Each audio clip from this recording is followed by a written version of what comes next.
Hello and welcome to your astrological vibrations for Sunday, November 13th, 2016 by Gaia Blooming.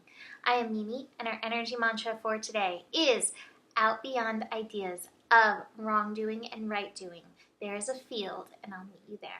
And that is a Rumi verse for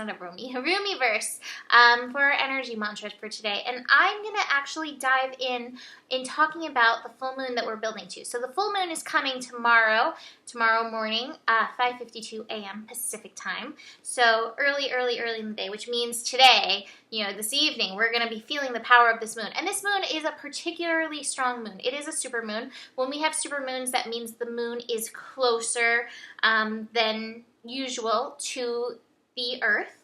And so that lunar influence is really strong. And I believe I read that this moon is actually the closest it's been, like in 34 years. So this lunar influence is really strong.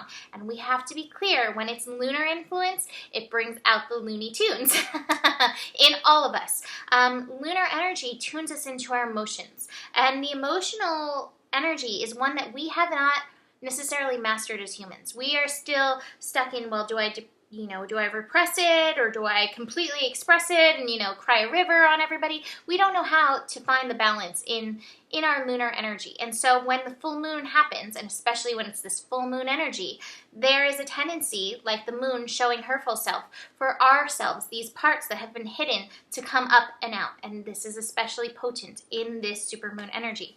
And I want to read you the Sabian symbols to kick off, because I read it and I was like, wow, and it goes so well with one of the cards I have. So for the moon at 22 degrees, master degree, revolution, evolution, Uranus degree, 22, self-mastery. White doves flying over troubled waters. And look what I have right here. White doves leaving their gilded cage. So white doves flying over troubled waters. And yet at the other side, the sun, where the sun is aspecting in this energy. So at Scorpio 22, we have hunters shooting wild ducks. Well, maybe those wild ducks are doves. And I think this is a really good analogy for where we are at right now in our evolution. There are these white doves flying, and the universe is like, hey, everything that's happening right now is happening for a reason. There is higher purpose. I 100% believe that. Even though I do not completely understand it, I do not like what's going on necessarily. However, I do trust in the energies of the universe. I do trust in the methods of the universe. It knows better. It has that infinite intelligence. But I feel like where we are being asked to go is to stop being the hunters and shooting what we think is a duck. Because I have seen in this energy that everybody is playing their purpose in releasing these collective energies, in releasing these collective emotions that we all have repressed to some level or another within ourselves. So instead of being the hunter and shooting every bird we see flying, we have to start recognizing what are the doves, creating this understanding. And the other cards that I have really strongly in this is indicating we have to look at our own egos. I've got the Thunderbolt card, and this card in traditional tarot, like what's happening is like this explosion of the ego, this release of the ego, and what we thought we knew. No, we don't really know anymore. And I have from the Tantric Dakini Oracle as well, which I'll get into. Slay the ego, the Kali card. So this is part of our process in the full moon, is getting out beyond the ideas of right doing and wrong doing and into the heart of the matter, into the understanding of the matter, and into the trust of the universe. So we have to take a look at ourselves. And today's a beautiful day for taking a look at ourselves in this energy. As the moon is pushing up our emotions, we have the sun connecting to Uranus. So we know Uranus, revolution, evolution. It wants to shift the stuff. It wants us to be in tune with who we are, our I am vibration. And it, retrograde right now, is really helping us get into the vibration of who we are. The feeling that I got with this energy, the sun in conjunct Uranus, so sun and Scorpio digging up those shadows, is that I feel like half of us are sitting around waiting for somebody to discover that we're not good. waiting for somebody to discover all of our shadows, all of the dirt, all of those hidden emotions within. Oh, I did this bad thing when I was 5 and that makes me not good. I'm not a good person. If anybody finds that out, they're not going to love me anymore. So I feel like half of us are sitting around with that feeling, and the other half is sitting around waiting for somebody to discover their goodness. You know, like, I do all these good things and I'm not being acknowledged. Nobody really knows who I am kind of feeling. And so in both cases, you're waiting to be found out. You're waiting to be discovered instead of fully embracing, loving on, expanding on who you are. If you've had that experience where maybe you are not proud of all the ways that you've showed up, this is an opportunity in this energy to exercise the demons of self-judgment and that pain that you're carrying around that energy, and love on yourself and recognize all of these things, bring that understanding, all of these things have happened to make you who you are. If you're sitting around waiting for somebody to discover, how good you are, stop it. You are good. You are a child of the divine. Keep going. Keep going. Put yourself out there, and don't do it based on what others are going to think or seeing you. Do it because it lights you up, because it's your path, because it's part of your soul. Own your worth of loving yourself, of being true to yourself. And, this is part of this full moon energy in Taurus, is knowing your value, knowing the value of what is, knowing the value of the process, knowing the value of these building blocks, and knowing the value of yourself. And just really owning that, bringing that forward.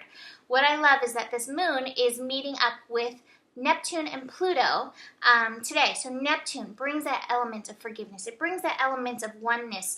It really can bring this understanding, compassion vibe that we need so much in the world.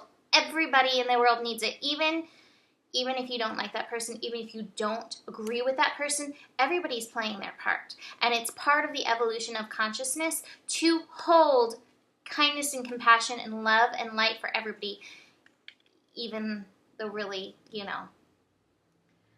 the ones that don't feel good.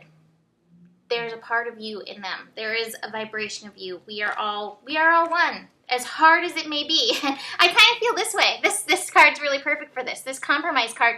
Sometimes those people who you don't really get along with, and even the little parts of yourself, maybe the not good parts that you've suppressed within and what you're waiting for somebody to find out, this is where that little pinky reaching out.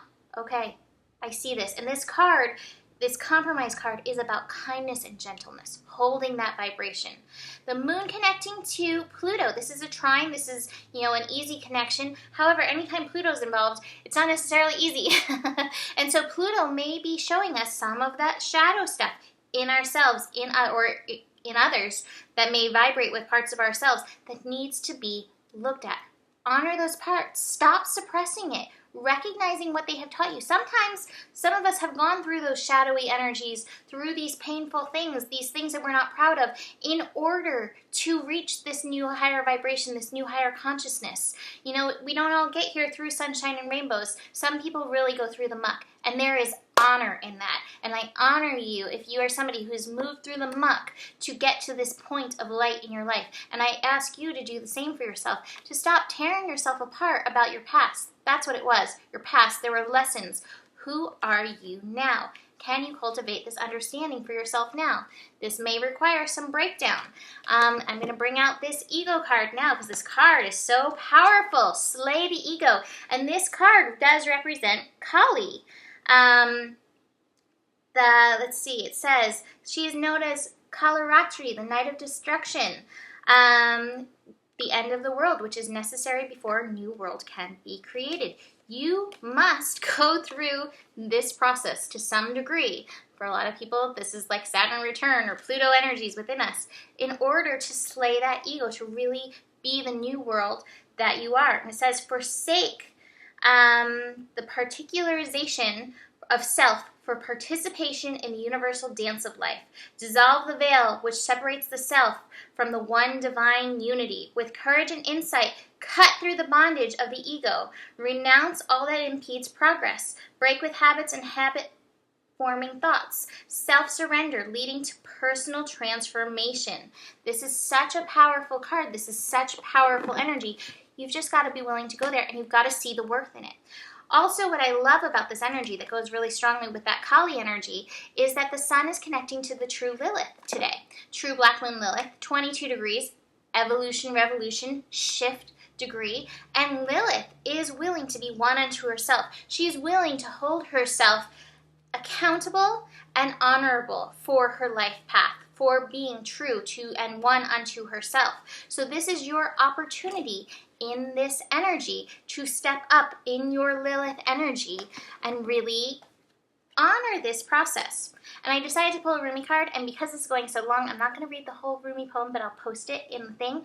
But this card, Layla, is telling us we're moving through a period of not knowing, a time of great void or womb of the Divine Mother, Kali energy. It is in this place that the seed can crack open and take root. This cannot happen in the light where all is seen and recognized. It must happen under the cover of darkness, where only trust can assure one of success. This is the way of nature, the way of life, and it must be honored. So, we have this energy, and it's asking us, if you are feeling sad or grieving or even depressed or struggling or feeling that you're being pulled down, do not fight. Bear witness to these energies instead. Allow what is happening to take place. Allow what is happening to happen, and you shall find joy in allowing the interplay of darkness and light to take place according to the great unfolding rhythm of divine growth process. Everything is in divine alignment. Your process is to get in divine alignment with yourself and stop beating up on yourself and accept your light and bring it forth at this time. Because, like I keep saying, the world needs our light so much at this time. So, that's it. Building into this full moon, feel fully what's going on for you. That's a really important part of this process. You can always book a reading if you'd like to dive in deeper into your chart. You can do that at GaiaBlooming.com. I have my reading sale going right now. Happy almost full moon. I will be back with more information tomorrow. Thank you for watching. Namaste.